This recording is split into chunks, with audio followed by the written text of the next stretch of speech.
Então, vamos à questão número 5. A questão número 5 começa assim.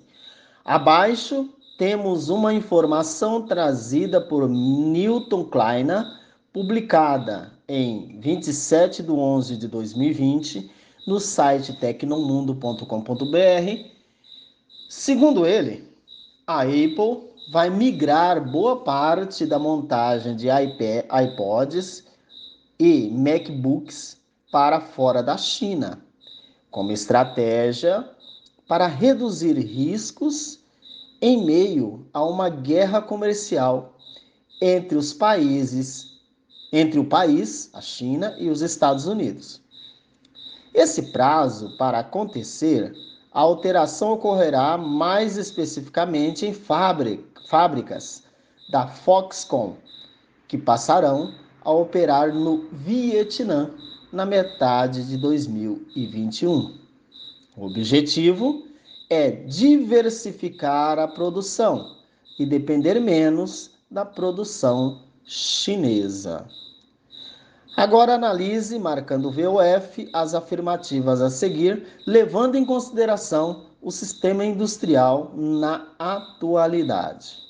Pessoal, é o seguinte, essa questão eu coloquei aqui para vocês com o objetivo de ver se vocês entendem por que a indústria, os fatores locacionais, né, os fatores locacionais da indústria, eles vêm se alterando profundamente nos últimos tempos, né?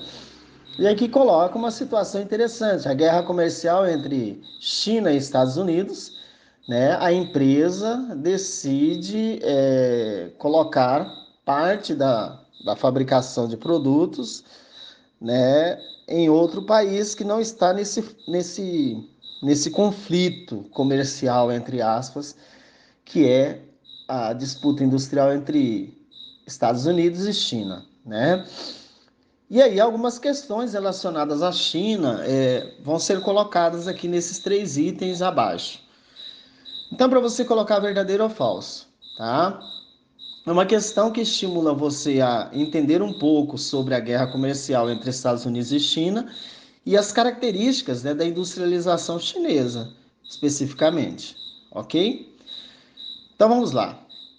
Agora analise, colocando o VOF, as afirmativas a seguir, levando em consideração o sistema industrial na atualidade. A primeira frase diz assim, a primeira sentença afirma o seguinte: a Apple produz mercadorias para serem vendidas direto ao consumidor.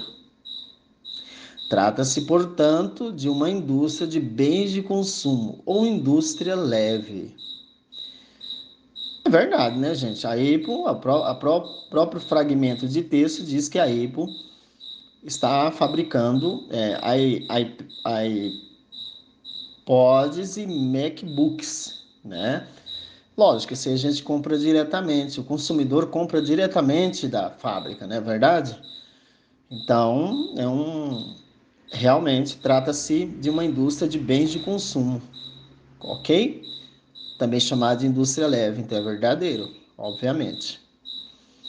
Próximo item afirma o seguinte: os fatores locacionais da indústria alteram conforme a evolução do próprio capitalismo. A China tornou-se atrativa nos últimos anos por ser um país com muitos recursos naturais, mão de obra qualificada, com altos salários e direitos trabalhistas preservados. Por isso, a China adota um modelo de produção fordista.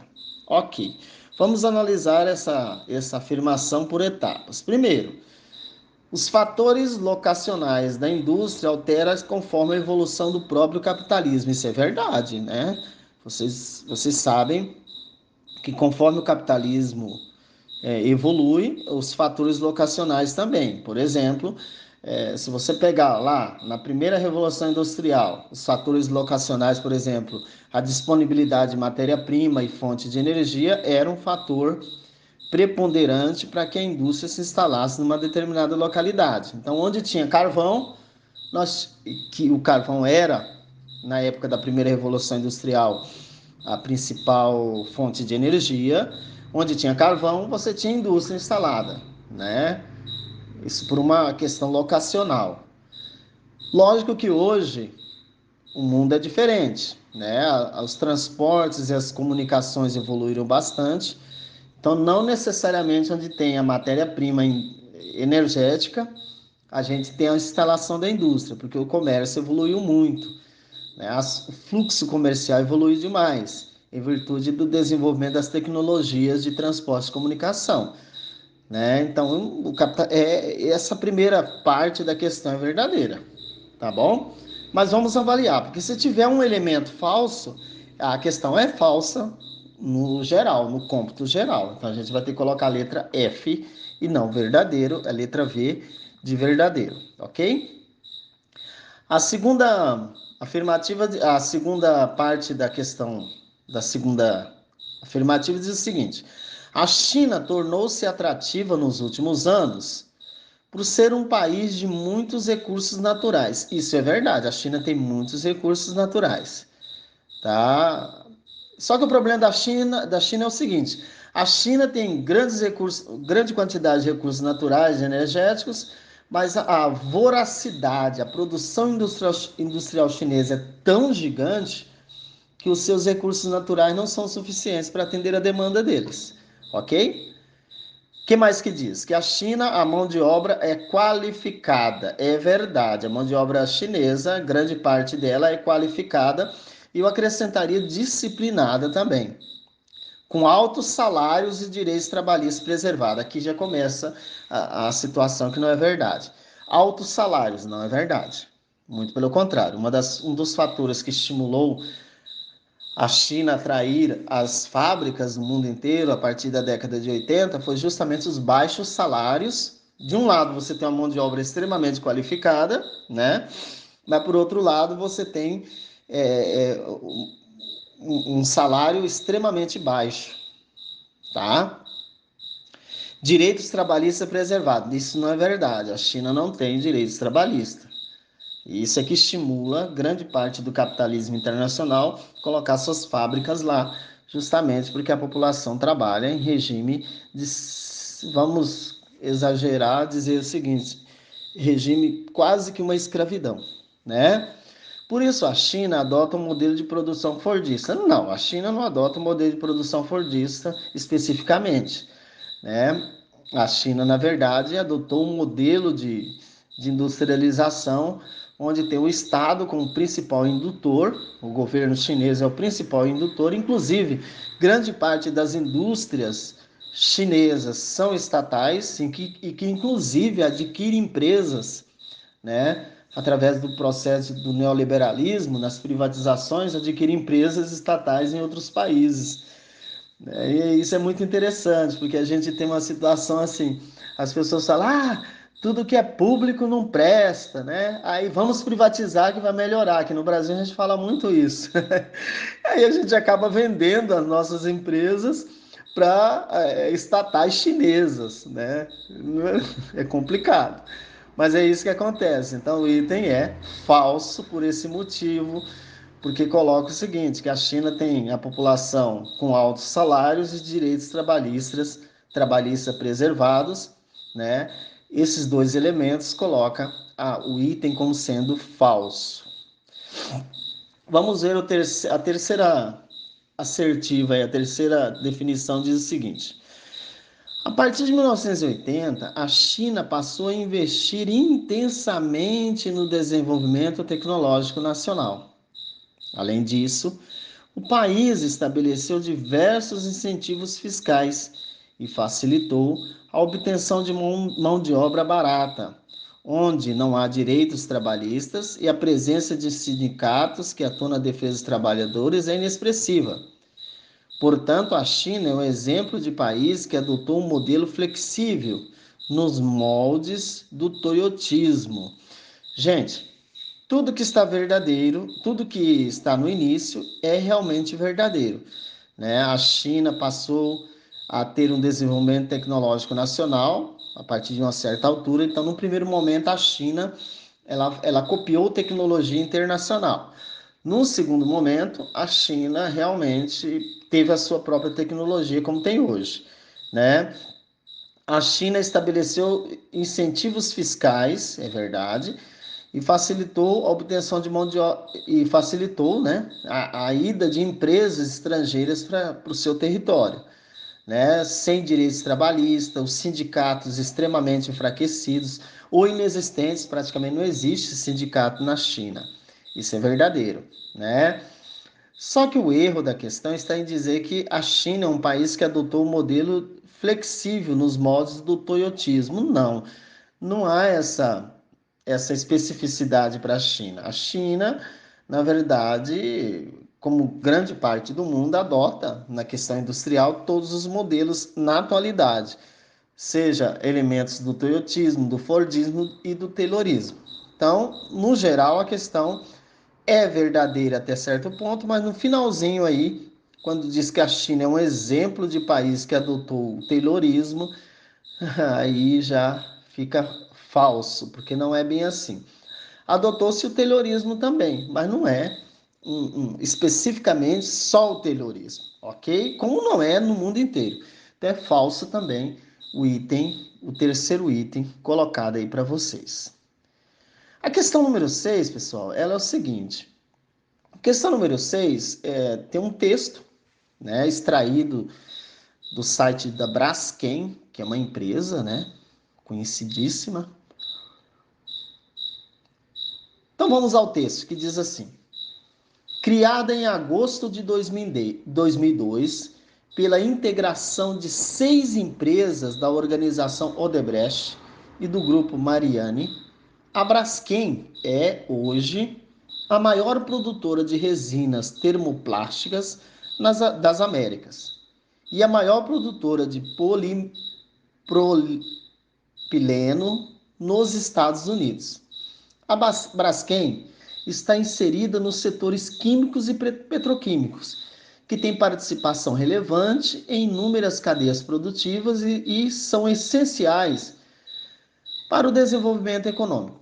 Nesse contexto, a química e o plástico contribuem na criação de soluções sustentáveis para a melhoria da vida das pessoas em setores como moradia, alimentação e mobilidade. Ok? Essa informação foi obtida no site da própria empresa Braskem, né, com acesso no dia 27 de março em 2020. Ok? Vamos à questão. O tipo de indústria mencionado no texto é denominado indústria de base e se caracteriza por... Então veja que é uma questão muito simples. Ela simplesmente coloca um texto, um motivador, né? Mas na verdade quer saber o que é uma indústria de base. Né? Então vamos lá, indústria de base. Veja que a Braskem produz o quê? A Braskem vai produzir, ela é uma empresa, né, que acaba produzindo produtos relacionados ao plástico, né? Plástico, produtos de plástico, ok? O tipo de indústria mencionado é a indústria de base e se caracteriza por, letra A, fabricar bens de consumo duráveis. Peraí. Se a indústria de base, significa que ela vai produzir para outras indústrias. Então, não é de produzir para o consumidor diretamente. Então, não pode ser a letra A. Letra B. Produzir mercadorias de consumo não duráveis. Ok. Não pode ser de consumo, né, gente? Se a indústria de base, ela vai produzir para outras indústrias, né? Ou seja, ela vai produzir bens que vai servir para a produção industrial e não para o consumo diretamente. Então não pode ser a letra B. Letra C. Produzir mercadorias de consumo não duráveis. Também é a mesma coisa. Se você pegar a letra A e a letra B, fala que é indústria de consumo. Não pode ser indústria de consumo, porque a indústria de consumo são aquelas que produzem diretamente para o consumidor. No caso, a Braskem não produz diretamente para o consumidor. tá? Porque o próprio enunciado já diz que ela é uma indústria de base. E ao ler, você percebe que ela produz plástico, né, que não é usado diretamente para os consumidores, e sim pelas indústrias que utilizam o plástico, ok? Converter matéria-prima, letra C diz assim: converter matéria-prima bruta em bem de consumo. Também é a mesma coisa, bem de consumo não. Tudo que envolve consumo é o que a Braskem não é, ok? Letra D. Especializar áreas específicas em inovação tecnológica. Não tem. O texto não nos deixa essa margem de entender dessa forma. A letra E. Transformar matéria-prima bruta em bem de produção. Essa é a verdadeira, porque ao produzir os plásticos, né, e o polipropileno, tá? O que acontece? Vai produzir uma matéria-prima bruta. Essa é uma indústria que produz matéria-prima. Ela não é extrativa porque ela não extrai a matéria-prima, mas ela usa a matéria-prima extraída da natureza e ela transforma essa matéria-prima. Agora, essa matéria-prima transformada vai ser utilizada por outras indústrias, portanto, vai ser um bem de produção e não de consumo. Resposta correta é a letra E, de efalante. Letra E de efalante, ok? Vamos à questão número 7. A questão número 7 diz o seguinte: foi o tipo de industrialização que ocorreu nos países capitalistas pobres a partir da Segunda Guerra, em especial nas décadas de 1950 em diante. Nesses países, a industrialização, principalmente a de bens de consumo duráveis, como a automobilística, ficou nas mãos de multinacionais estrangeiras. Estamos falando da indústria liberal. Não, a indústria liberal é aquela que surgiu na Inglaterra, liderada, né, especificamente comandada pelos empresários. Via prussiana, não. Via prussiana é aquela que foi estimulada pelo Estado a partir de diretrizes específicas para a burguesia nacional, como é o caso aconteceu na Alemanha e no Japão. Planificada é a letra D, eu pulei a letra C, porque ela vai ser verdadeira, né? Mas a planificada é a que aconteceu na ex-União Soviética, né? Comandada pelo próprio Estado, pelo próprio, vamos dizer assim, próprio governo, para você entender. Portanto, a indústria que aconteceu nos países pobres a partir de 1950 foi a chamada indústria periférica, né? O que se caracteriza a indústria periférica? Então, a resposta é a letra C, da questão número 7. A indústria periférica é aquela que vai acontecer a partir da década de 1950 em alguns países do mundo, inclusive o Brasil, né? Mas só que não é fruto de uma revolução industrial, e sim de uma transposição industrial. Por quê? É uma indústria em que vai depender essencialmente dos investimentos, do capital, da tecnologia estrangeira. Então, é uma indústria dependente. Nós chamamos de industrialização periférica, ok? Então, a resposta é a letra C para a questão número 7. A questão número 8, ela é expressa da seguinte forma. Questão número 8. As mudanças promovidas pela indústria foram profundas e trouxeram inúmeras consequências para a vida no planeta, de modo que esse conjunto de mudanças configurou uma verdadeira revolução. A Revolução Industrial, a qual inaugurou uma organização social. Estamos falando, portanto, É o seguinte, a Revolução Industrial é um fenômeno que a gente erroneamente atribui, dá um valor maior à questão tecnológica, às máquinas, equipamentos que surgem, né? A gente dá muito ênfase a esse aspecto, né? Mas nós temos que entender que a Revolução Industrial ela foi uma revolução justamente porque envolveu todos os aspectos da vida social. E de lá para cá, a nossa sociedade nunca mais foi a mesma. todos os seus aspectos, se você analisar. Então, a Revolução Industrial não pode ser encarada apenas como o advento das máquinas, dos equipamentos modernos, da tecnologia, não. A Revolução Industrial mudou a visão política das pessoas, a visão econômica, a visão social, mudou as organizações governamentais, mudou tudo. Então, é isso que é importante, ou seja, foi uma verdadeira revolução social.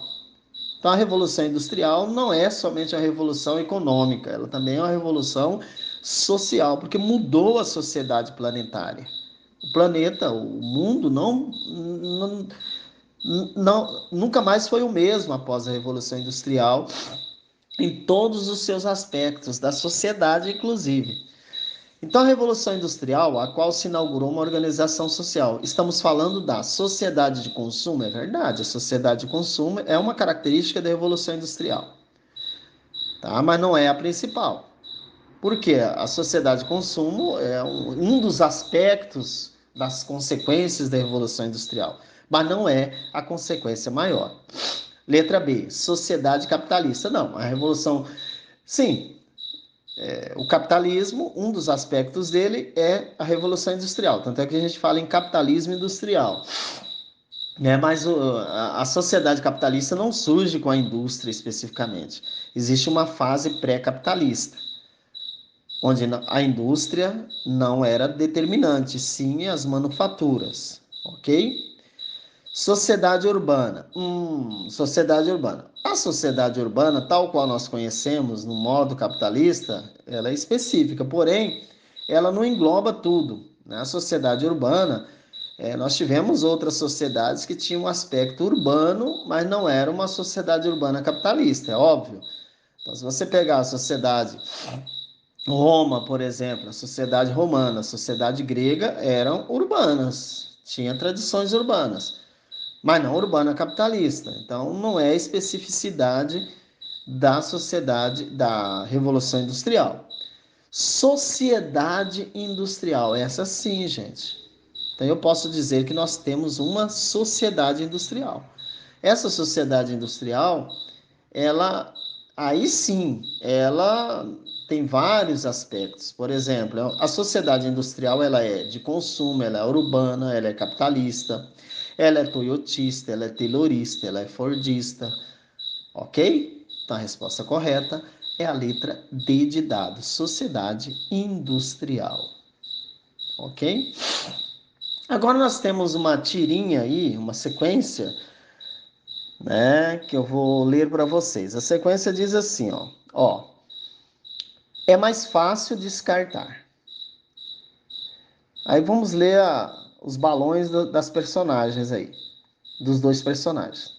O rapaz diz, a tela do meu iPhone rachou, é mais fácil comprar um celular novo. Agora o rapaz encrenqueiro falando de novo. Uma pecinha do meu rádio quebrou, é mais fácil comprar um rádio novo. A mulherzinha só olhando, né? A moça só olhando. Depois, o meu casaco rasgou um pouquinho. É mais fácil comprar um casaco novo. A mulher continua olhando, com cara de alface, né? Uma pecinha da minha máquina de lavar quebrou. É mais fácil comprar uma máquina nova. O meu computador está meio devagar.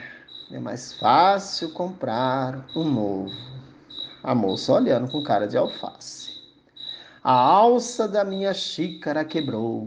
É mais fácil comprar uma xícara nova.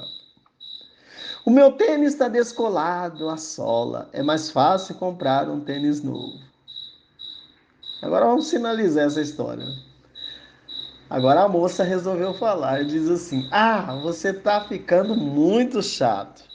É mais fácil arranjar um namorado novo. Ok, então vamos lá. O personagem do quadrinho anterior prefere comprar objetos novos quando os antigos possuem algum problema. Essa situação é muito comum no cotidiano, devido a alguns fatores como... Aí você vai colocar verdadeiro ou falso. A primeira afirmativa diz assim: o crescimento das necessidades humanas básicas causado pelo processo evolutivo das espécies.